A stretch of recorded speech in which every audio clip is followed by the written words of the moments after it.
أعوذ بالله من الشيطان الرجيم. بسم الله الرحمن الرحيم. ألف لام ميم.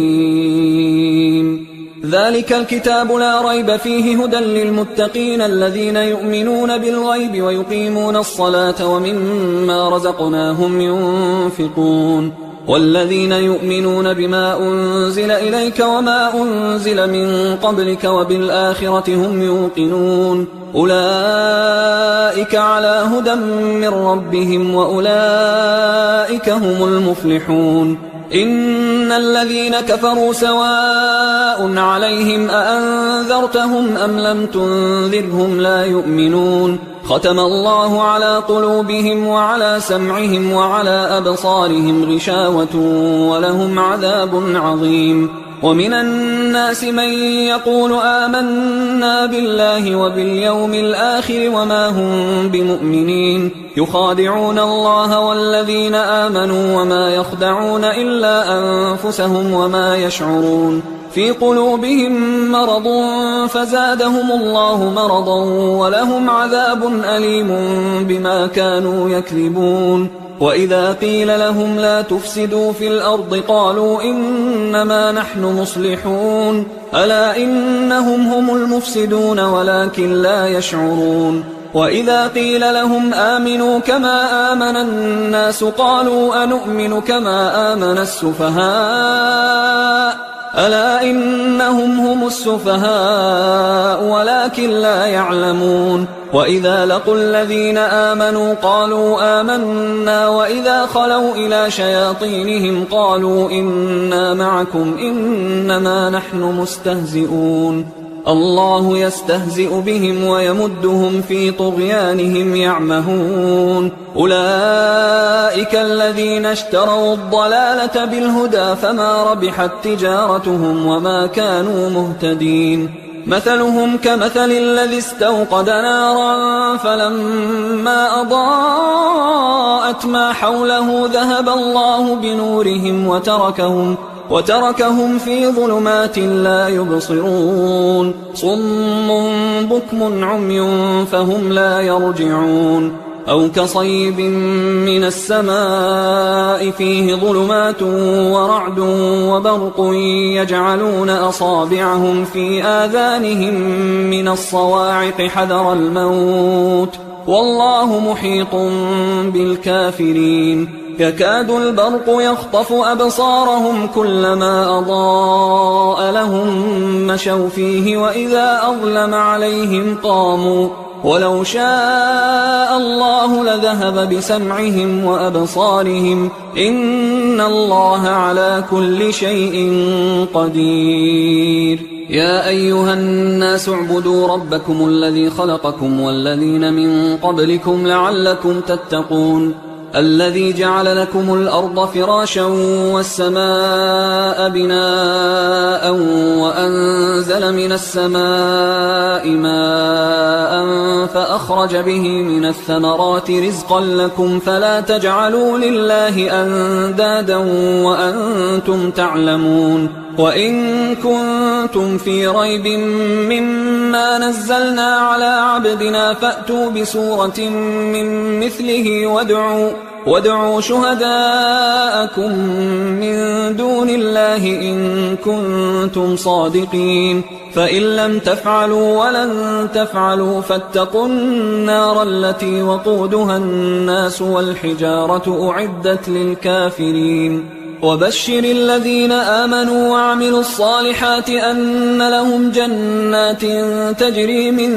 تحتها الأنهار كلما رزقوا منها من ثمرة رزقا قالوا هذا الذي رزقنا من قبل وأتوا به متشابها ولهم فيها أزواج مطهرة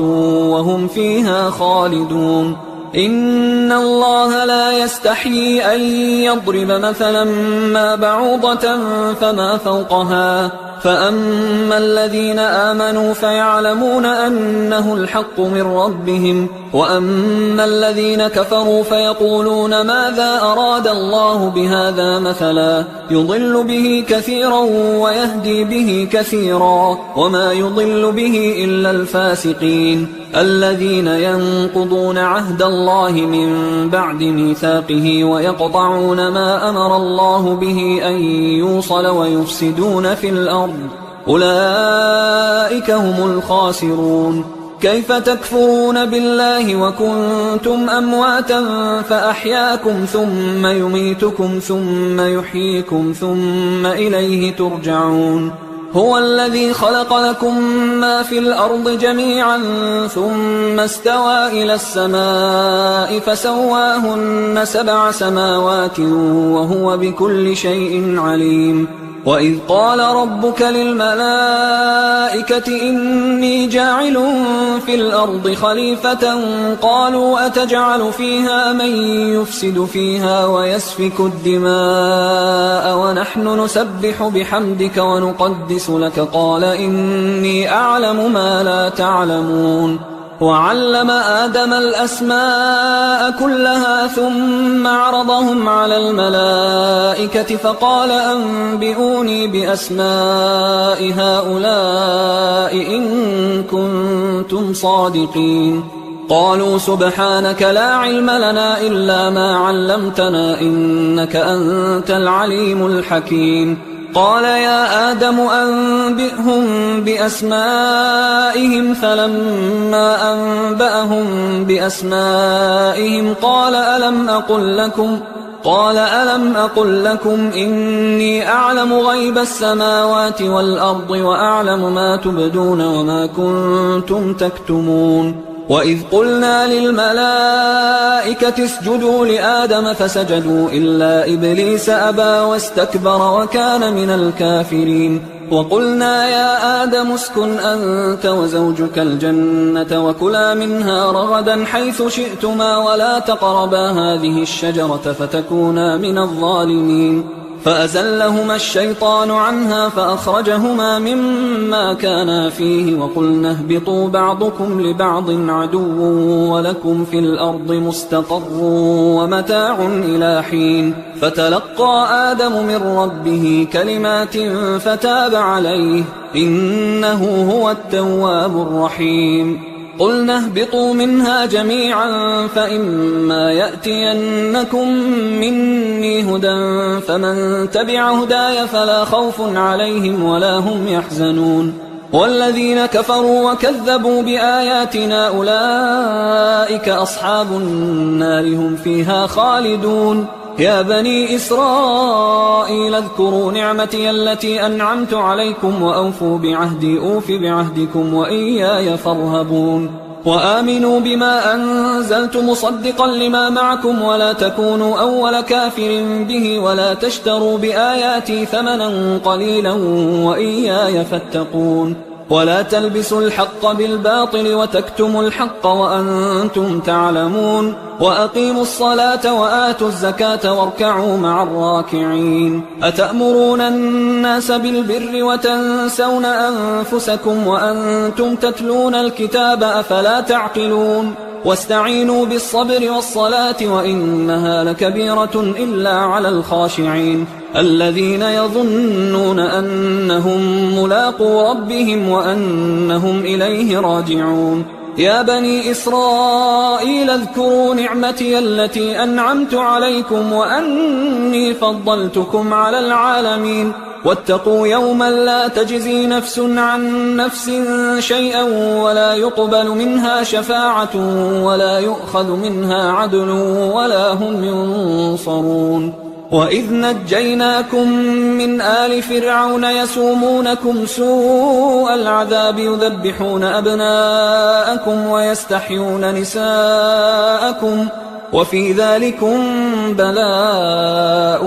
من ربكم عظيم. وإذ فرقنا بكم البحر فأنجيناكم وأغرقنا آل فرعون وأنتم تنظرون. وإذ واعدنا موسى 40 ليلة ثم اتخذتم العجل من بعده وأنتم ظالمون. ثم عفونا عنكم من بعد ذلك لعلكم تشكرون وإذ آتينا موسى الكتاب والفرقان لعلكم تهتدون وإذ قال موسى لقومه يا قوم إنكم ظلمتم أنفسكم باتخاذكم العجل فتوبوا إلى بارئكم فاقتلوا أنفسكم ذلكم خير لكم عند بارئكم فتاب عليكم إنه هو التواب الرحيم وإذ قلتم يا موسى لن نؤمن لك حتى نرى الله جهرة فأخذتكم الصاعقة وأنتم تنظرون ثم بعثناكم من بعد موتكم لعلكم تشكرون وظللنا عليكم الغمام وأنزلنا عليكم المن والسلوى كلوا من طيبات ما رزقناكم وما ظلمونا ولكن كانوا أنفسهم يظلمون وإذ قلنا ادخلوا هذه القرية فكلوا منها حيث شئتم رغدا وادخلوا الباب سجدا وقولوا حطة نغفر لكم خطاياكم وسنزيد المحسنين فبدل الذين ظلموا قولا غير الذي قيل لهم فأنزلنا على الذين ظلموا رجزا من السماء بما كانوا يفسقون وإذ استسقى موسى لقومه فقلنا اضرب بعصاك الحجر فانفجرت منه 12 عينا قد علم كل أناس مشربهم كلوا واشربوا من رزق الله ولا تعثوا في الأرض مفسدين وإذ قلتم يا موسى لن نصبر على طعام واحد فادع لنا ربك يخرج لنا مما تنبت الأرض من بقلها وقثائها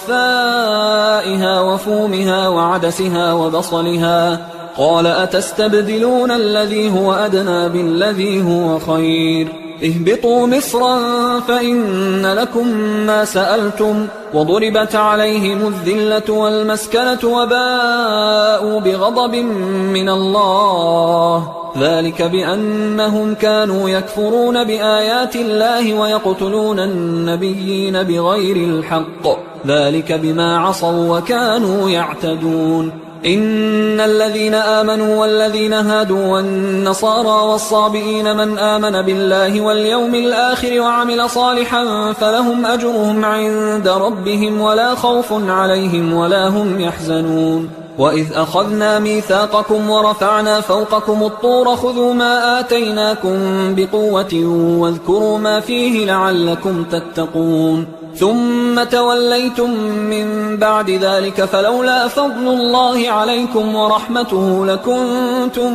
من الخاسرين ولقد علمتم الذين اعتدوا منكم في السبت فقلنا لهم كونوا قردة خاسئين فجعلناها نكالا لما بين يديها وما خلفها وموعظة للمتقين وإذ قال موسى لقومه إن الله يأمركم أن تذبحوا بقرة قالوا أتتخذنا هزوا قال أعوذ بالله أن أكون من الجاهلين قالوا ادع لنا ربك يبين لنا ما هي قال إنه يقول إنها بقرة لا فارض ولا بكر عوان بين ذلك فافعلوا ما تؤمرون قالوا ادع لنا ربك يبين لنا ما لونها قال إنه يقول إنها بقرة صفراء فاقع لونها تسر الناظرين قالوا ادع لنا ربك يبين لنا ما هي إن البقرة شابه علينا وإنا إن شاء الله لمهتدون قال إنه يقول إنها بقرة لا ذلول تثير الأرض ولا تسقي الحرث مسلمة لا شية فيها قالوا الآن جئت بالحق فذبحوها وما كادوا يفعلون وإذ قتلتم نفسا فادارأتم فيها والله مخرج ما كنتم تكتمون فقلنا اضربوه ببعضها كذلك يحيي الله الموتى ويريكم آياته لعلكم تعقلون ثم قست قلوبكم من بعد ذلك فهي كالحجارة أو أشد قسوة وإن من الحجارة لما يتفجر منه الأنهار وإن منها لما يشقق فيخرج منه الماء وإن منها لما يهبط من خشية الله وما الله بغافل عما تعملون أفتطمعون أن يؤمنوا لكم وقد كان فريق منهم يسمعون كلام الله ثم يحرفونه من بعد ما عقلوه وهم يعلمون وإذا لقوا الذين آمنوا قالوا آمنا وإذا خلا بعضهم إلى بعض قالوا أتحدثونهم بما فتح الله عليكم ليحاجوكم به عند ربكم أفلا تعقلون أولا يعلمون أن الله يعلم ما يسرون وما يعلنون ومنهم أميون لا يعلمون الكتاب إلا أماني وإنهم إلا يظنون فويل للذين يكتبون الكتاب بأيديهم ثم يقولون هذا من عند الله ليشتروا به ثمنا قليلا فويل لهم مما كتبت أيديهم وويل لهم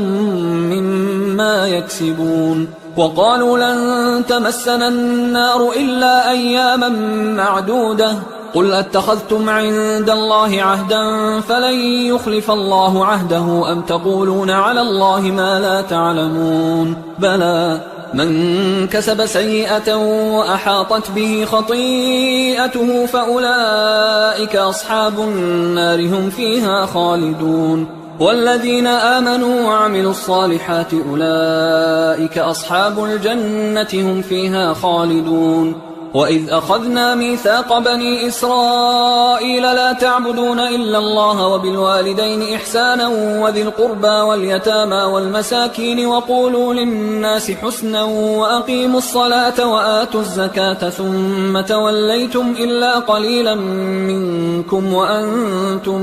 معرضون وإذ أخذنا ميثاقكم لا تسفكون دماءكم ولا تخرجون أنفسكم من دياركم ثم أقررتم وأنتم تشهدون ثم أنتم هؤلاء تقتلون أنفسكم وتخرجون فريقا منكم من ديارهم تظاهرون عليهم بالإثم والعدوان وإن يأتوكم أسارى تفادوهم وهو محرم عليكم إخراجهم أفتؤمنون ببعض الكتاب وتكفرون ببعض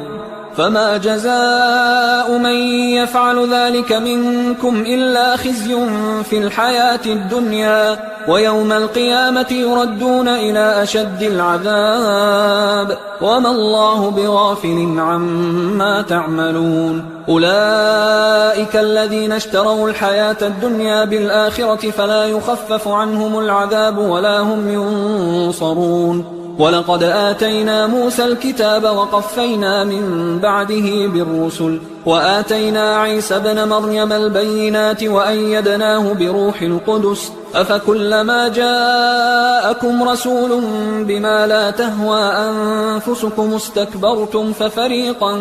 كذبتم وفريقا تقتلون وقالوا قلوبنا غلف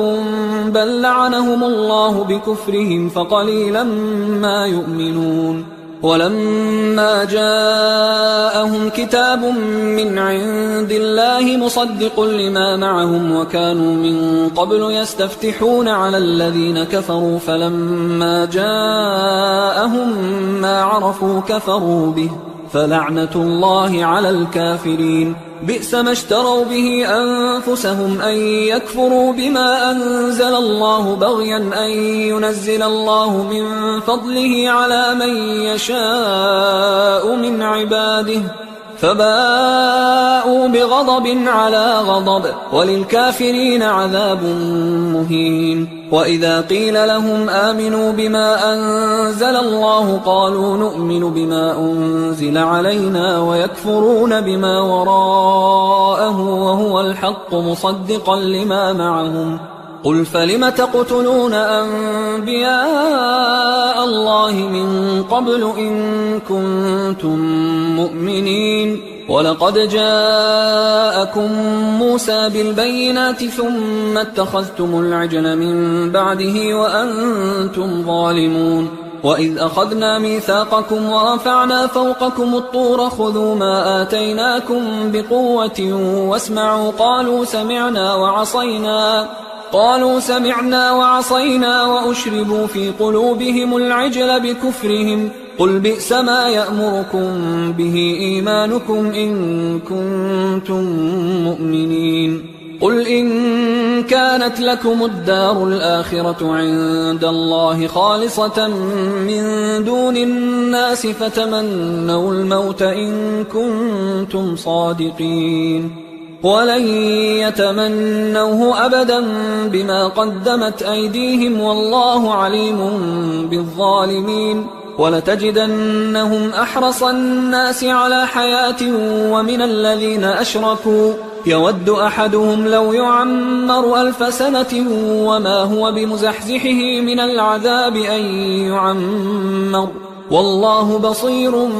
بما يعملون قل من كان عدوا لجبريل فإنه نزله على قلبك بإذن الله مصدقا لما بين يديه وهدى وبشرى للمؤمنين من كان عدوا لله وملائكته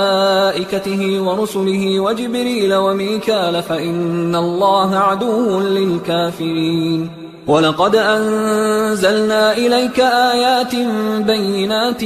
وما يكفر بها إلا الفاسقون أوكلما عاهدوا عهدا نبذه فريق منهم بل أكثرهم لا يؤمنون ولما جاءهم رسول من عند الله مصدق لما معهم نبذ فريق من الذين أوتوا الكتاب كتاب الله وراء ظهورهم كأنهم لا يعلمون واتبعوا ما تتلو الشياطين على ملك سليمان وما كفر سليمان ولكن الشياطين كفروا يعلمون الناس السحر وما أنزل على الملكين ببابل هاروت وماروت وما يعلمان من أحد حتى يقولا إنما نحن فتنة فلا تكفر فيتعلمون منهما ما يفرقون به بين المرء وزوجه وما هم بضارين به من أحد إلا بإذن الله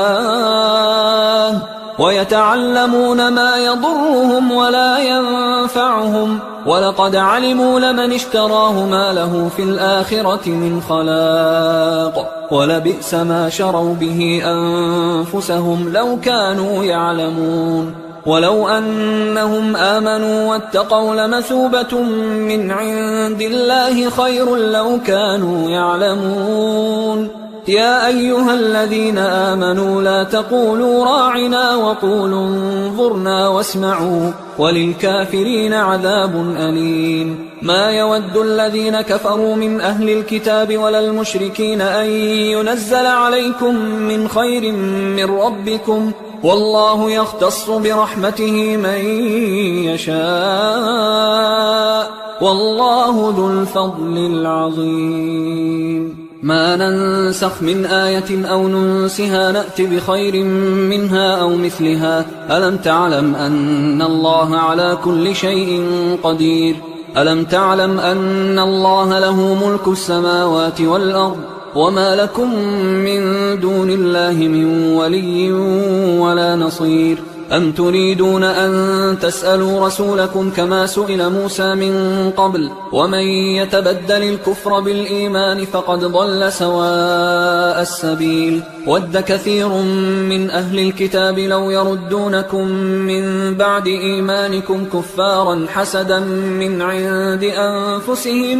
من بعد ما تبين لهم الحق فاعفوا واصفحوا حتى يأتي الله بأمره إن الله على كل شيء قدير وأقيموا الصلاة وآتوا الزكاة وما تقدموا لأنفسكم من خير تجدوه عند الله إن الله بما تعملون بصير وقالوا لن يدخل الجنة إلا من كان هودا أو نصارى تلك أمانيهم قل هاتوا برهانكم إن كنتم صادقين بلى من أسلم وجهه لله وهو محسن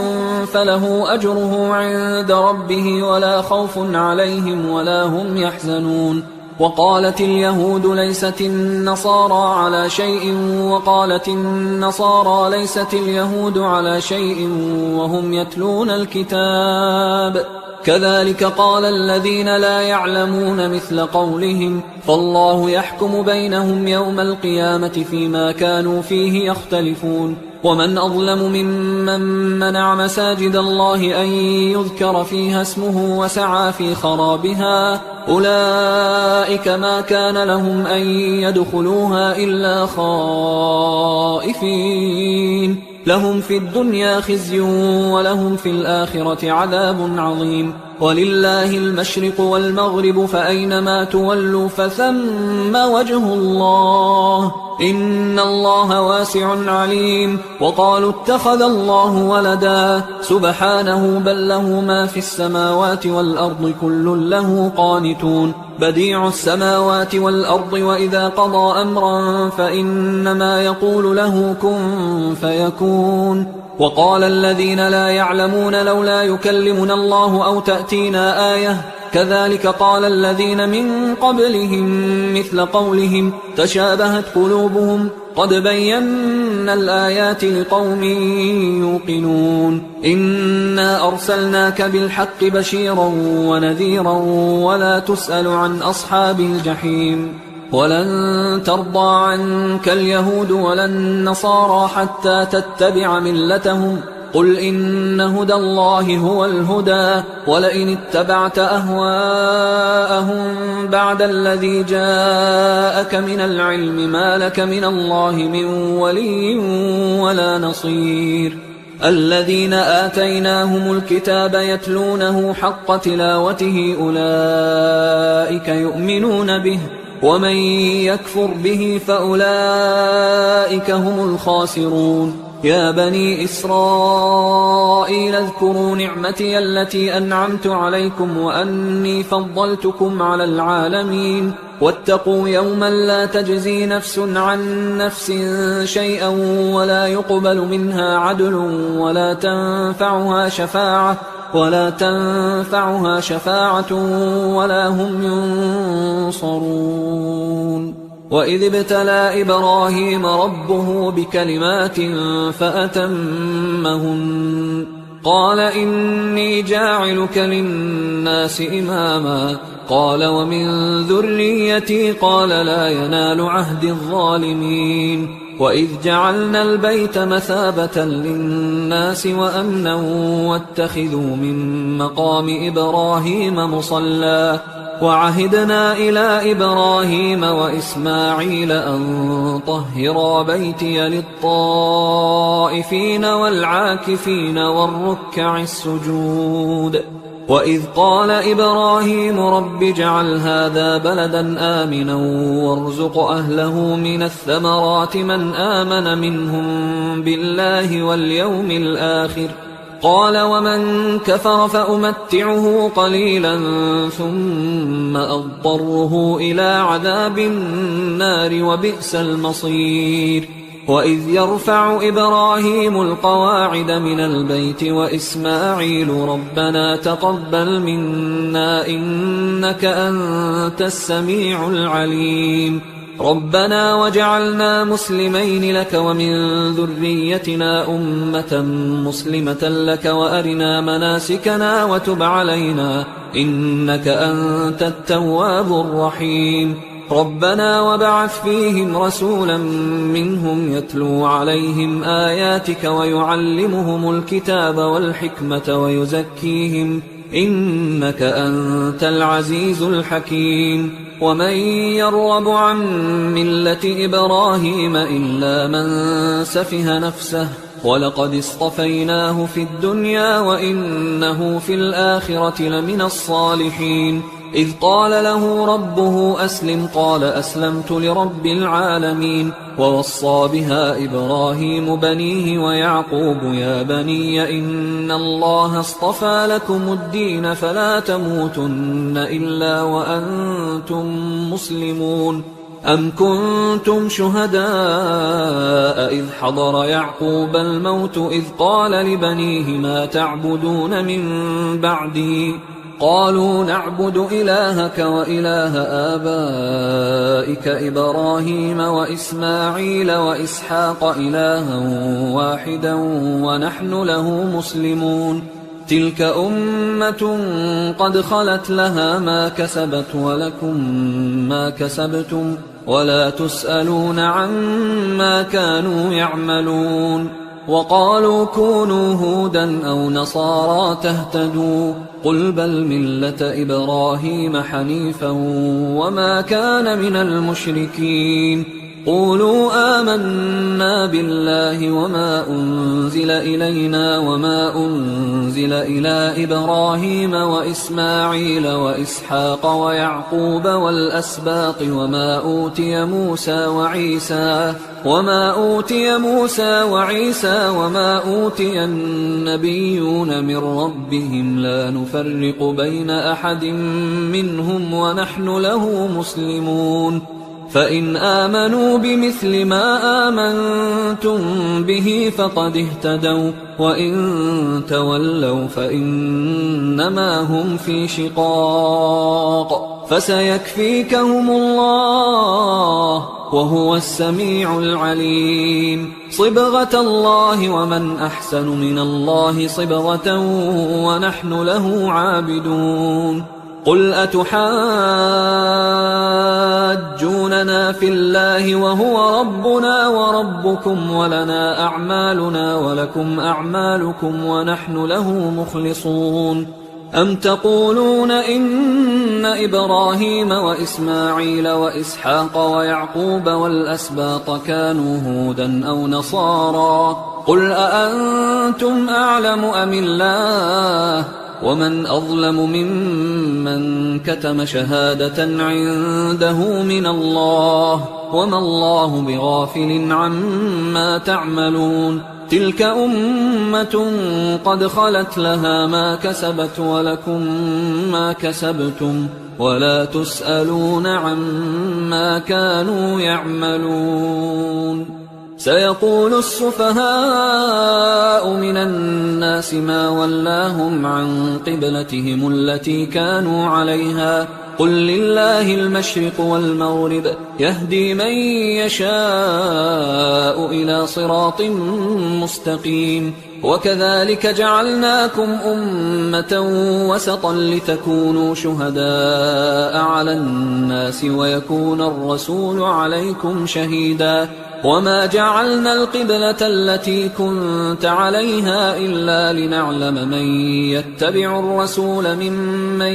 ينقلب على عقبيه وإن كانت لكبيرة إلا على الذين هدى الله وما كان الله ليضيع إيمانكم إن الله بالناس لرؤوف رحيم. قد نرى تقلب وجهك في السماء فلنولينك قبلة ترضاها فول وجهك شطر المسجد الحرام وحيث ما كنتم فولوا وجوهكم شطره وإن الذين أوتوا الكتاب ليعلمون أنه الحق من ربهم وما الله بغافل عما يعملون. ولئن أتيت الذين أوتوا الكتاب بكل آية ما تبعوا قبلتك وما أنت بتابع قبلتهم وما بعضهم بتابع قبلة بعض ولئن اتبعت أهواءهم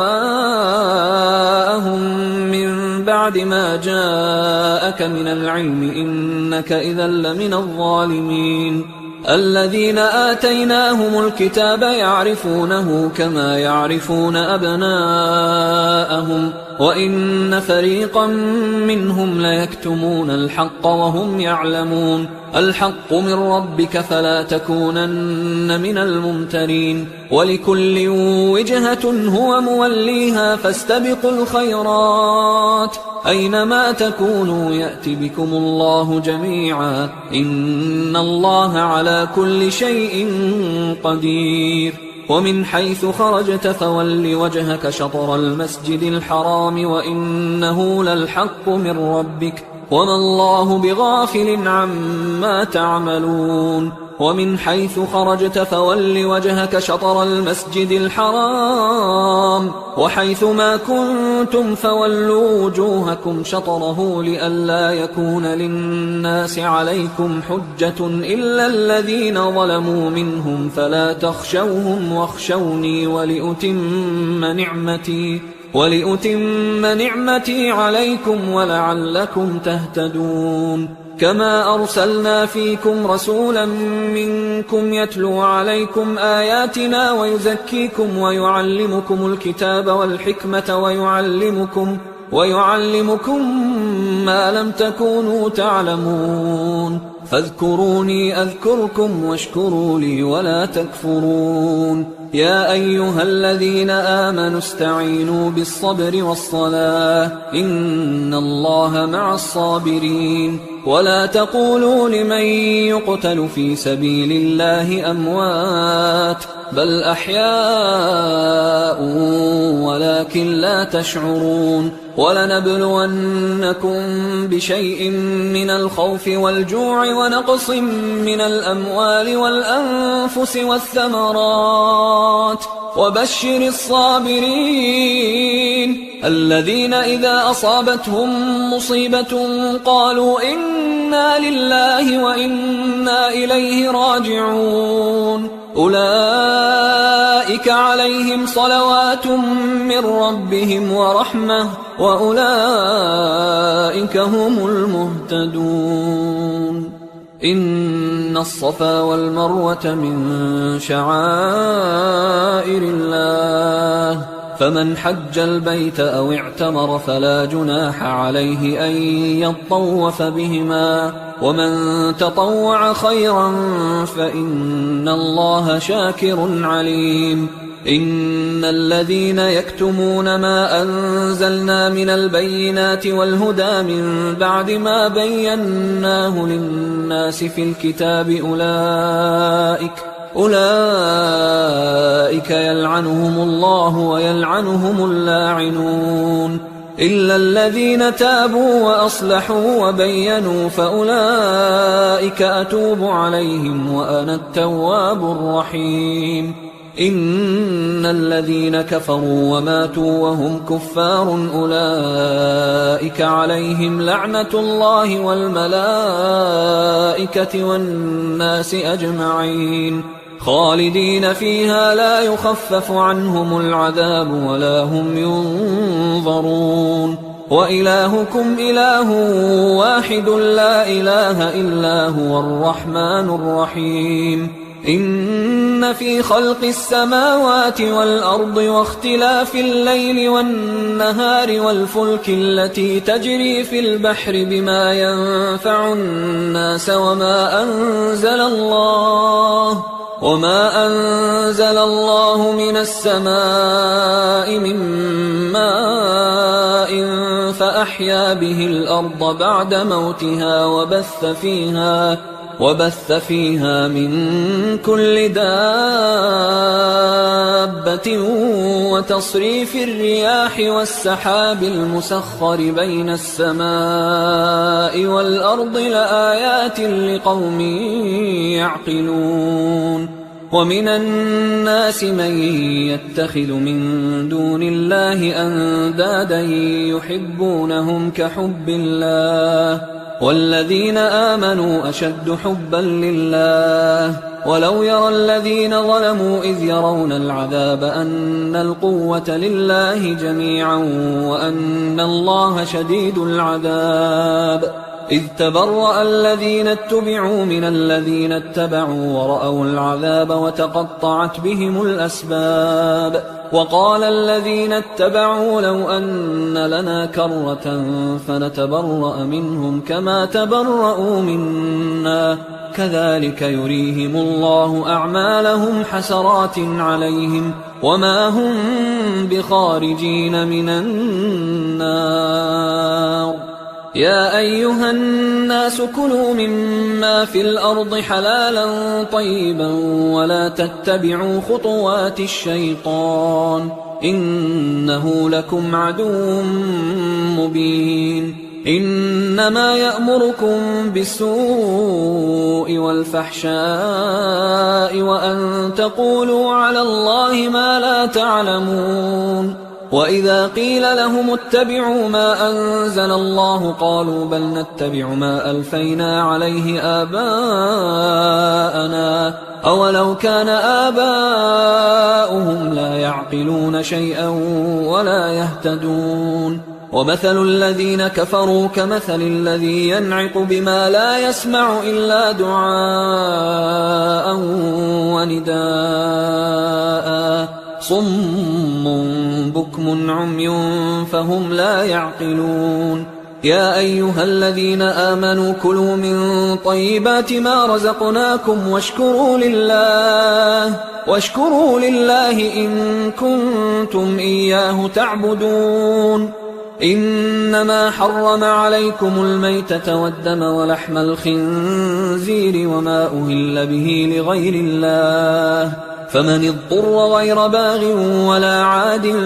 فلا إثم عليه إن الله غفور رحيم إن الذين يكتمون ما أنزل الله من الكتاب ويشترون به ثمنا قليلا أولئك ما يأكلون في بطونهم إلا النار ولا يكلمهم الله يوم القيامة ولا يزكيهم ولهم عذاب أليم أولئك الذين اشتروا الضلالة بالهدى والعذاب بالمغفرة فما أصبرهم على النار ذلك بأن الله نزل الكتاب بالحق وإن الذين اختلفوا في الكتاب لفي شقاق بعيد ليس البر أن تولوا وجوهكم قبل المشرق والمغرب ولكن البر من آمن بالله واليوم الآخر والملائكة والكتاب والنبيين وآتى المال على حبه ذوي القربى واليتامى والمساكين وابن السبيل والسائلين وفي الرقاب وأقام الصلاة وآتى الزكاة والموفون بعهدهم إذا عاهدوا والصابرين في البأساء والضراء وحين البأس أولئك الذين صدقوا وأولئك هم المتقون يا أيها الذين آمنوا كتب عليكم القصاص في القتلى الحر بالحر والعبد بالعبد والأنثى بالأنثى فمن عفي له من أخيه شيء فاتباع بالمعروف وأداء إليه بإحسان ذلك تخفيف من ربكم ورحمة فمن اعتدى بعد ذلك فله عذاب أليم ولكم في القصاص حياة يا أولي الألباب لعلكم تتقون كتب عليكم إذا حضر أحدكم الموت إن ترك خيرا الوصية للوالدين والأقربين بالمعروف حقا على المتقين فمن بدله بعدما سمعه فإنما إثمه على الذين يبدلونه إن الله سميع عليم فمن خاف من موص جنفا أو إثما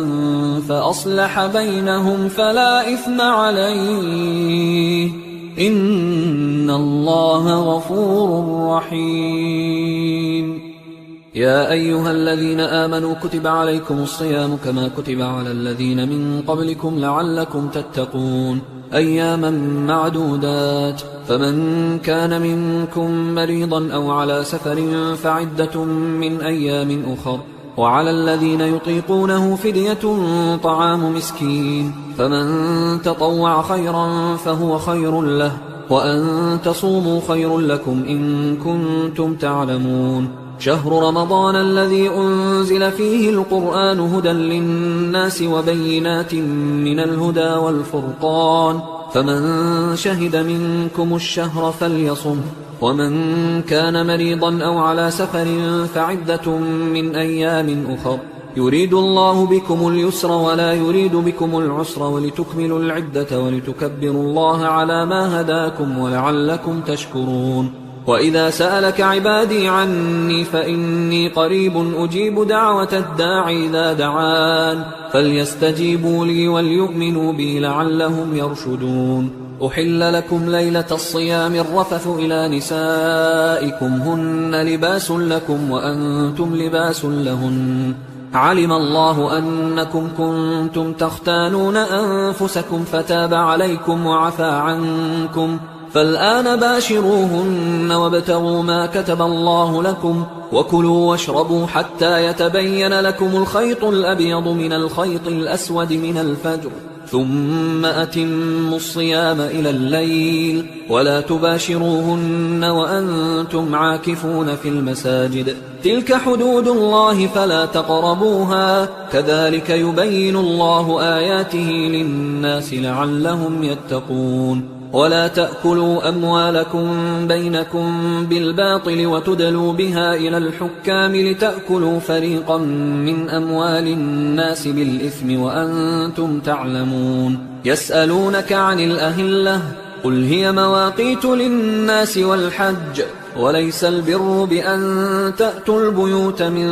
ظهورها ولكن البر من اتقى، وأتوا البيوت من أبوابها واتقوا الله لعلكم تفلحون. وقاتلوا في سبيل الله الذين يقاتلونكم ولا تعتدوا إن الله لا يحب المعتدين. وَاقْتُلُوهُمْ حَيْثُ ثَقِفْتُمُوهُمْ وَأَخْرِجُوهُمْ مِنْ حَيْثُ أَخْرَجُوكُمْ وَالْفِتْنَةُ أَشَدُّ مِنَ الْقَتْلِ وَلَا تُقَاتِلُوهُمْ عِندَ الْمَسْجِدِ الْحَرَامِ حَتَّى يُقَاتِلُوكُمْ فِيهِ فَإِنْ قَاتَلُوكُمْ فَاقْتُلُوهُمْ كَذَلِكَ جَزَاءُ الْكَافِرِينَ فَإِنِ انْتَهَوْا فَإِنَّ اللَّهَ غَفُورٌ رَحِيمٌ. وقاتلوهم حتى لا تكون فتنة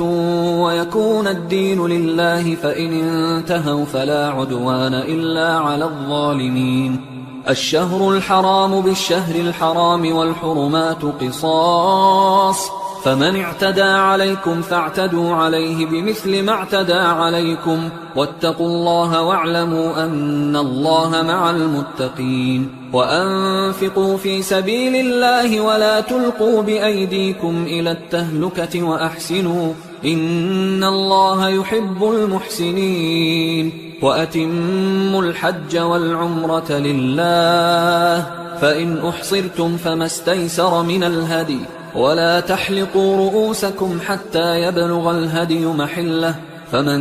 كان منكم مريضا أو به أذى من رأسه ففدية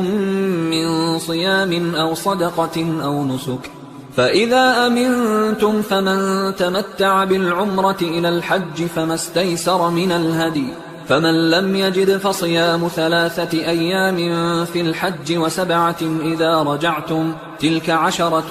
كاملة، ذلك لمن لم يكن أهله حاضر المسجد الحرام. واتقوا الله واعلموا أن الله شديد العقاب. الحج أشهر معلومات، فمن فرض فيهن الحج فلا رفث ولا فسوق ولا جدال في الحج، وما تفعلوا من خير يعلمه الله، وتزودوا فإن خير الزاد التقوى واتقون يا أولي الألباب. ليس عليكم جناح أن تبتغوا فضلا من ربكم، فإذا أفضتم من عرفات فاذكروا الله عند المشعر الحرام واذكروه كما هداكم وإن كنتم من قبله لمن الضالين.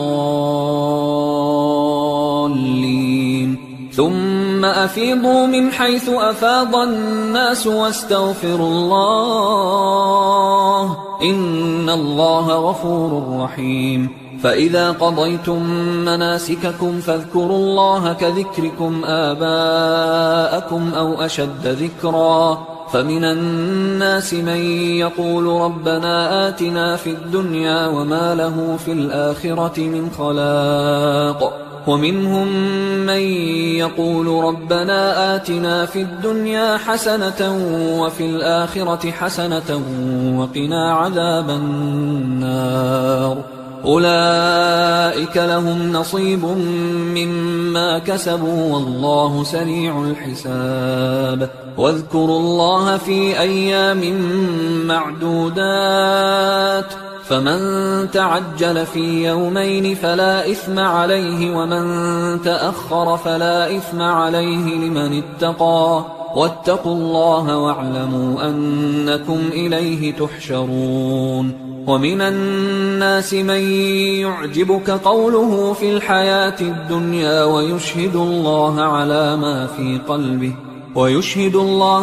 ما في قلبه وهو ألد الخصام. وإذا تولى سعى في الأرض ليفسد فيها ويهلك الحرث والنسل والله لا يحب الفساد. وإذا قيل له اتق الله أخذته العزة بالإثم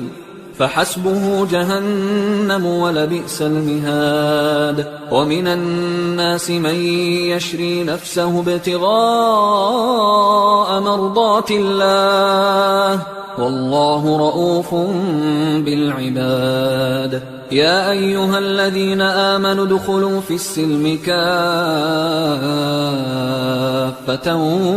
ولا تتبعوا خطوات الشيطان إنه لكم عدو مبين. فإن زللتم من بعد ما جاءتكم البينات فاعلموا أن الله عزيز حكيم. هل ينظرون إلا أن يأتيهم الله في ظلل من الغمام والملائكة وقضي الأمر وإلى الله ترجع الأمور. سل بني إسرائيل كم آتيناهم من آية بينة ومن يبدل نعمة الله من بعد ما جاءته فإن الله شديد العقاب. زين للذين كفروا الحياة الدنيا ويسخرون من الذين آمنوا والذين اتقوا فوقهم يوم القيامة والله يرزق من يشاء بغير حساب. كان الناس أمة واحدة فبعث الله النبيين مبشرين ومنذرين وأنزل معهم الكتاب بالحق ليحكم بين الناس فيما اختلفوا فيه وما اختلف فيه إلا الذين أوتوه من بعد ما جاءتهم البينات بغيا بينهم فهدى الله الذين آمنوا لما اختلفوا فيه من الحق بإذنه والله يهدي من يشاء إلى صراط مستقيم. أم حسبتم أن تدخلوا الجنة ولما يأتكم مثل الذين خلوا من قبلكم مستهم البأساء والضراء وزلزلوا حتى يقول الرسول والذين آمنوا معه متى نصر الله ألا إن نصر الله قريب. يسألونك ماذا ينفقون قل ما أنفقتم من خير فللوالدين والأقربين واليتامى والمساكين وابن السبيل وما تفعلوا من خير فإن الله به عليم كتب عليكم القتال وهو كره لكم وعسى أن تكرهوا شيئا وهو خير لكم وعسى أن تحبوا شيئا وهو شر لكم والله يعلم وأنتم لا تعلمون يسألونك عن الشهر الحرام قتال فيه قل قتال فيه كبير وصد عن سبيل الله وكفر به والمسجد الحرام وإخراج أهله منه أكبر عند الله والفتنة أكبر من القتل ولا يزالون يقاتلونكم حتى يردوكم عن دينكم إن استطاعوا ومن يرتدد منكم عن دينه فيمت وهو كافر فأولئك حبطت أعمالهم في الدنيا والآخرة وأولئك أصحاب النار هم فيها خالدون إن الذين آمنوا والذين هاجروا وجاهدوا في سبيل الله أولئك يرجون رحمة الله والله غفور رحيم يسألونك عن الخمر والميسر قل فيهما إثم كبير ومنافع للناس وإثمهما أكبر من نفعهما ويسألونك ماذا ينفقون قل العفو كذلك يبين الله لكم الآيات لعلكم تتفكرون في الدنيا والآخرة ويسألونك عن اليتامى قل إصلاح لهم خير وإن تخالطوهم فإخوانكم والله يعلم المفسد من المصلح ولو شاء الله لأعنتكم إن الله عزيز حكيم ولا تنكحوا المشركات حتى يؤمن ولأمة مؤمنة خير من مشركة ولو أعجبتكم ولا تنكحوا المشركين حتى يؤمنوا ولعبد مؤمن خير من مشرك ولو أعجبكم أولئك يدعون إلى النار والله يدعو إلى الجنة والمغفرة بإذنه ويبين آياته للناس لعلهم يتذكرون ويسألونك عن المحيض قل هو أذى فاعتزلوا النساء في المحيض ولا تقربوهن حتى يطهرن فإذا تطهرن فأتوهن من حيث أمركم الله إن الله يحب التوابين ويحب المتطهرين نساؤكم حرث لكم فأتوا حرثكم أنى شئتم وقدموا لأنفسكم واتقوا الله واعلموا أنكم ملاقوه وبشر المؤمنين ولا تجعلوا الله عرضة لأيمانكم أن تبروا وتتقوا وتصلحوا بين الناس والله سميع عليم لا يؤاخذكم الله باللغو في أيمانكم ولكن يؤاخذكم بما كسبت قلوبكم والله غفور حليم للذين يؤلون من نسائهم تربص 4 أشهر فإن فاءوا فإن الله غفور رحيم وإن عزموا الطلاق فإن الله سميع عليم والمطلقات يتربصن بأنفسهن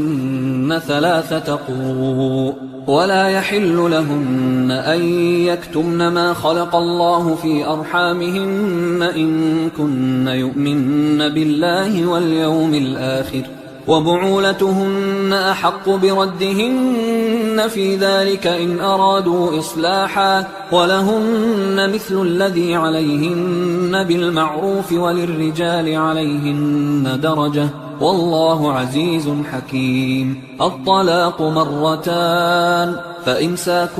بمعروف أو تسريح بإحسان ولا يحل لكم أن تأخذوا مما آتيتموهن شيئا إلا أن يخافا ألا يقيما حدود الله فإن خفتم ألا يقيما حدود الله فلا جناح عليهما فيما افتدت به تلك حدود الله فلا تعتدوها ومن يتعد حدود الله فأولئك هم الظالمون فإن طلقها فلا تحل له من بعد حتى تنكح زوجا غيره فإن طلقها فلا جناح عليهما أن يتراجعا إن ظنا أن يقيما حدود الله وتلك حدود الله يبينها لقوم يعلمون وإذا طلقتم النساء فبلغن أجلهن فأمسكوهن بمعروف أو سرحوهن بمعروف ولا تمسكوهن ضرارا لتعتدوا ومن يفعل ذلك فقد ظلم نفسه ولا تتخذوا آيات الله هزوا واذكروا نعمة الله عليكم وما أنزل عليكم من الكتاب والحكمة يعظكم به واتقوا الله واعلموا أن الله بكل شيء عليم وإذا طلقتم النساء فبلغن أجلهن فلا تعضلوهن أن ينكحن أزواجهن إذا تراضوا بينهم بالمعروف ذلك يوعظ به من كان منكم يؤمن بالله واليوم الآخر ذلكم أزكى لكم وأطهر والله يعلم وأنتم لا تعلمون والوالدات يرضعن أولادهن حولين كاملين لمن أراد أن يتم الرضاعة وعلى المولود له رزقهن وكسوتهن بالمعروف لا تكلف نفس إلا وسعها لا تضار والدة بولدها ولا مولود له بولده وعلى الوارث مثل ذلك فإن أرادا فصالا عن تراض منهما وتشاور فلا جناح عليهما وإن أردتم أن تسترضعوا أولادكم فلا جناح عليكم إذا سلمتم ما آتيتم بالمعروف واتقوا الله واعلموا أن الله بما تعملون بصير والذين يتوفون منكم ويذرون أزواجا يتربصن بأنفسهن 4 أشهر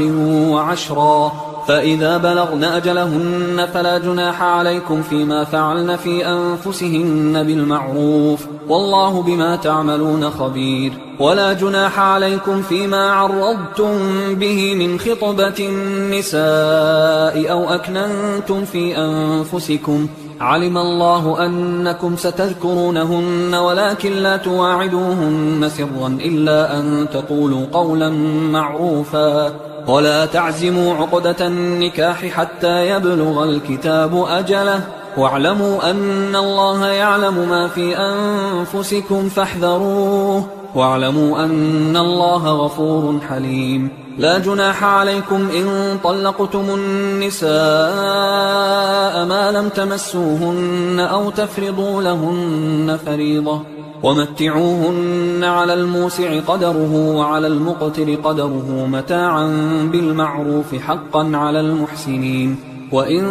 طلقتموهن من قبل أن تمسوهن وقد فرضتم لهن فريضة فنصف ما فرضتم إلا أن يعفون أو يعفو الذي بيده عقدة النكاح وأن تعفوا أقرب للتقوى ولا تنسوا الفضل بينكم إن الله بما تعملون بصير حافظوا على الصلوات والصلاة الوسطى وقوموا لله قانتين فإن خفتم فرجالا أو ركبانا فإذا أمنتم فاذكروا الله كما علمكم ما لم تكونوا تعلمون والذين يتوفون منكم ويذرون أزواجا وصية لأزواجهم متاعا إلى الحول غير إخراج فإن خرجن فلا جناح عليكم فيما فعلن في أنفسهن من معروف والله عزيز حكيم وللمطلقات متاع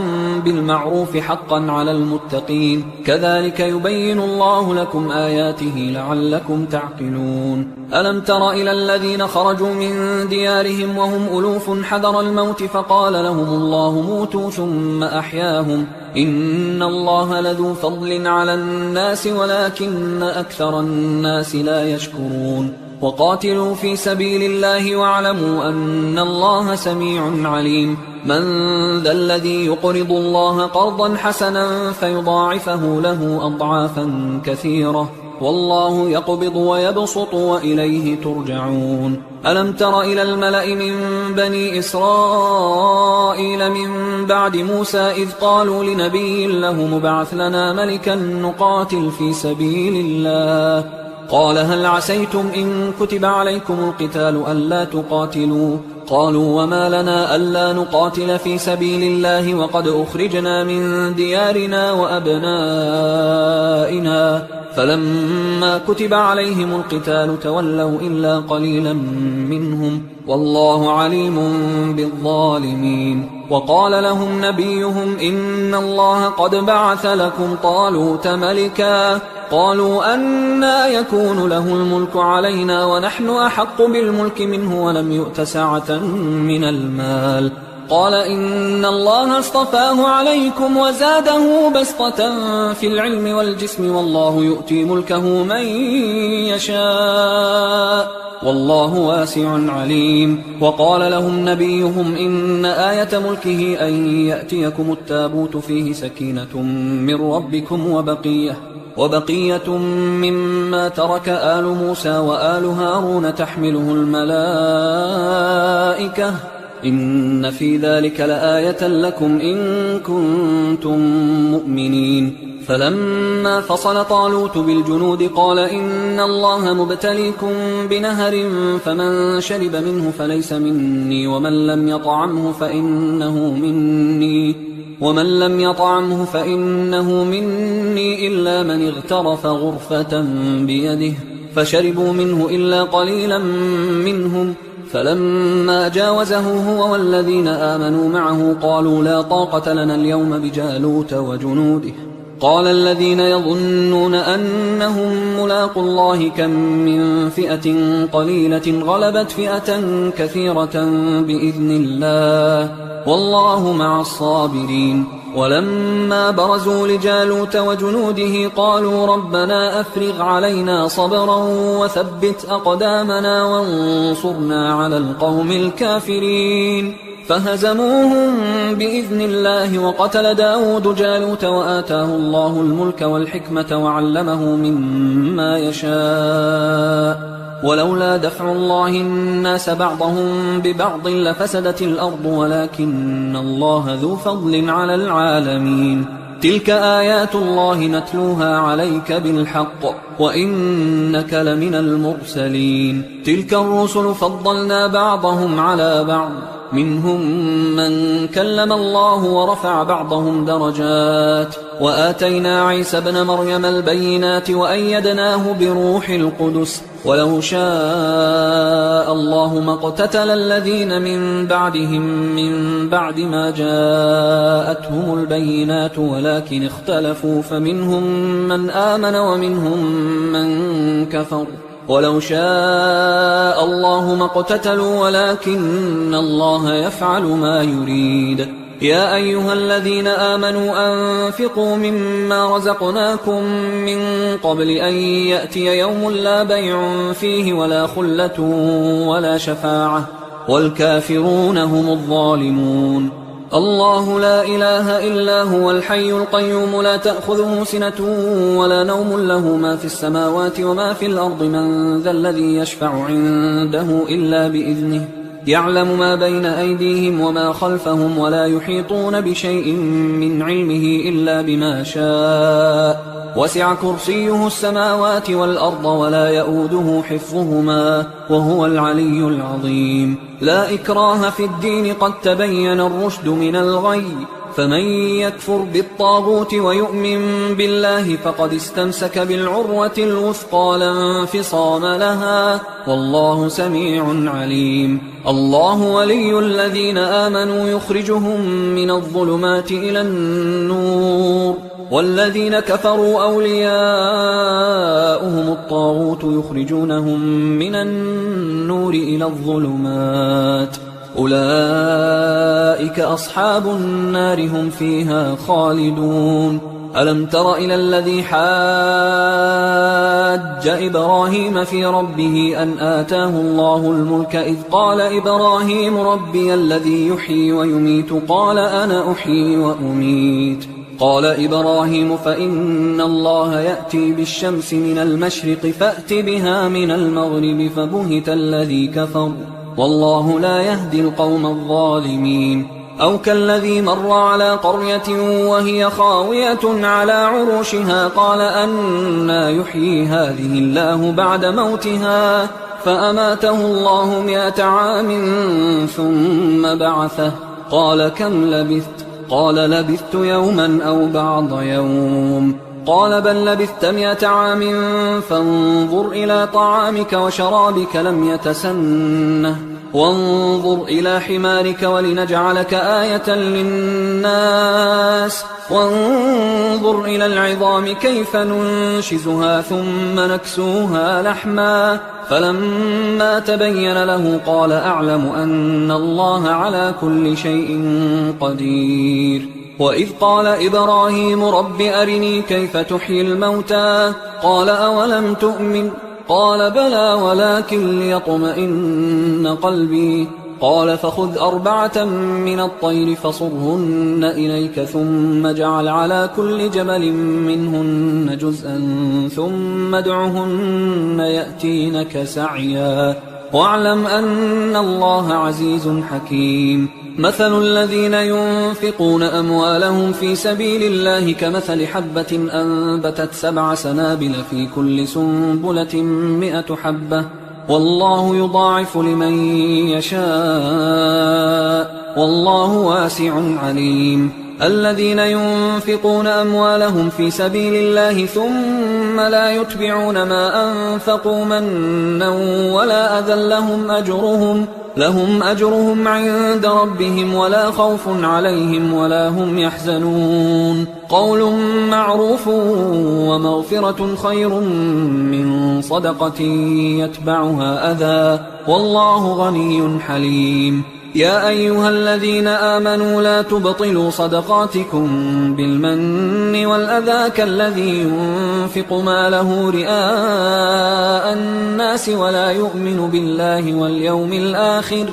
فمثله كمثل صفوان عليه تراب فأصابه وابل فتركه صلدا لا يقدرون على شيء مما كسبوا والله لا يهدي القوم الكافرين ومثل الذين ينفقون أموالهم ابتغاء مرضات الله وتثبيتا من أنفسهم كمثل جنة بربوة أصابها وابل فآتت أكلها ضعفين فإن لم يصبها وابل فطل والله بما تعملون بصير أيود أحدكم أن تكون له جنة من نخيل وأعناب تجري من تحتها الأنهار له فيها من كل الثمرات وأصابه الكبر وله ذرية ضعفاء فأصابها إعصار فيه نار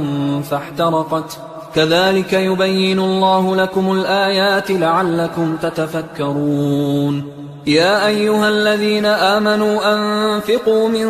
طيبات ما كسبتم ومما أخرجنا لكم من الأرض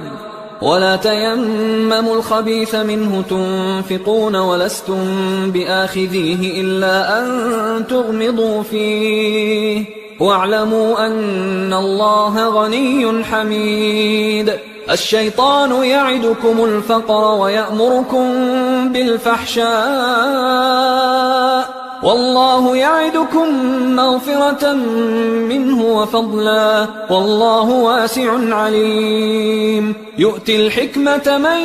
يشاء ومن يؤت الحكمة فقد أوتي خيرا كثيرا وما يذكر إلا أولو الألباب وما أنفقتم من نفقة أو نذرتم من نذر فإن الله يعلمه وما للظالمين من أنصار إن تبدوا الصدقات فنعما هي وإن تخفوها وتؤتوها الفقراء فهو خير لكم ويكفر عنكم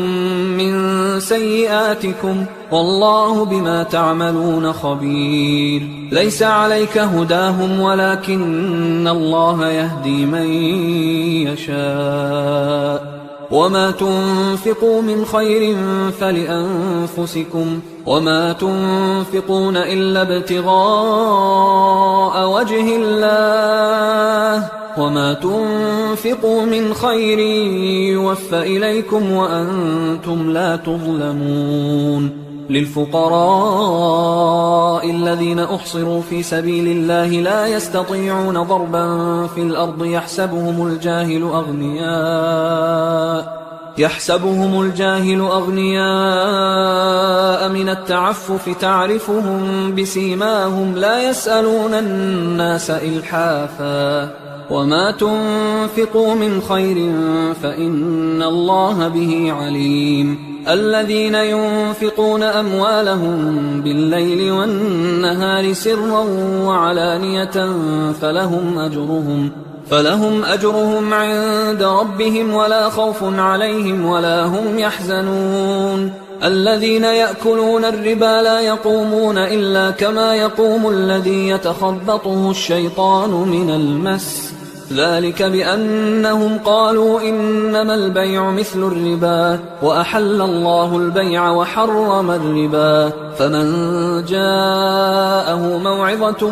من ربه فانتهى فله ما سلف وأمره إلى الله ومن عاد فأولئك أصحاب النار هم فيها خالدون يمحق الله الربا ويربي الصدقات والله لا يحب كل كفار أثيم إن الذين آمنوا وعملوا الصالحات وأقاموا الصلاة وآتوا الزكاة لهم أجرهم عند ربهم ولا خوف عليهم ولا هم يحزنون يا أيها الذين آمنوا اتقوا الله وذروا ما بقي من الربا إن كنتم مؤمنين فإن لم تفعلوا فأذنوا بحرب من الله ورسوله وإن تبتم فلكم رؤوس أموالكم لا تظلمون ولا تظلمون وإن كان ذو عسرة فنظرة إلى ميسرة وأن تصدقوا خير لكم إن كنتم تعلمون واتقوا يوما ترجعون فيه إلى الله ثم توفى كل نفس ما كسبت وهم لا يظلمون يا أيها الذين آمنوا إذا تداينتم بدين إلى أجل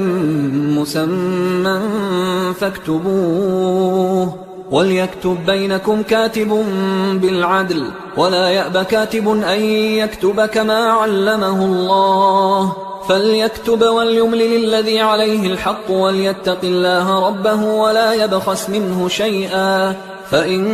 كان الذي عليه الحق سفيها أو ضعيفا أو لا يستطيع أن يمله فليملل وليه بالعدل واستشهدوا شهيدين من رجالكم فإن لم يكونا رجلين فرجل وامرأتان ممن ترضون من الشهداء أن تضل إحداهما فتذكر إحداهما الأخرى ولا يأبى الشهداء إذا ما دعوا ولا تسأموا أن تكتبوه صغيرا أو كبيرا إلى أجله ذلكم أقسط عند الله وأقوم للشهادة وأدنى أن لا ترتابوا إلا أن تكون تجارة حاضرة تديرونها بينكم فليس عليكم جناح ألا تكتبوها وأشهدوا إذا تبايعتم ولا يضار كاتب ولا شهيد وإن تفعلوا فإنه فسوق بكم واتقوا الله ويعلمكم الله والله بكل شيء عليم وإن كنتم على سفر ولم تجدوا كاتبا فرهان مقبوضة، فإن أمن بعضكم بعضا فليؤدي الذي اؤتمن أمانته وليتق الله ربه ولا تكتموا الشهادة، ومن يكتمها فإنه آثم قلبه والله بما تعملون عليم. لله ما في السماوات وما في الأرض، وإن تبدوا ما في أنفسكم أو تخفوه يحاسبكم به الله فيغفر لمن يشاء ويعذب من يشاء والله على كل شيء قدير. آمن الرسول بما أنزل إليه من ربه والمؤمنون كل آمن بالله وملائكته وكتبه ورسله لا نفرق بين أحد من رسله وقالوا سمعنا وأطعنا غفرانك ربنا وإليك المصير. لا يكلف الله نفسا إلا وسعها لها ما كسبت وعليها ما اكتسبت ربنا لا تؤاخذنا إن نسينا أو أخطأنا ربنا ولا تحمل علينا إصرا كما حملته على الذين من قبلنا ربنا ولا تحملنا ما لا طاقة لنا به واعف عنا واغفر لنا وارحمنا أنت مولانا فانصرنا على القوم الكافرين. حصري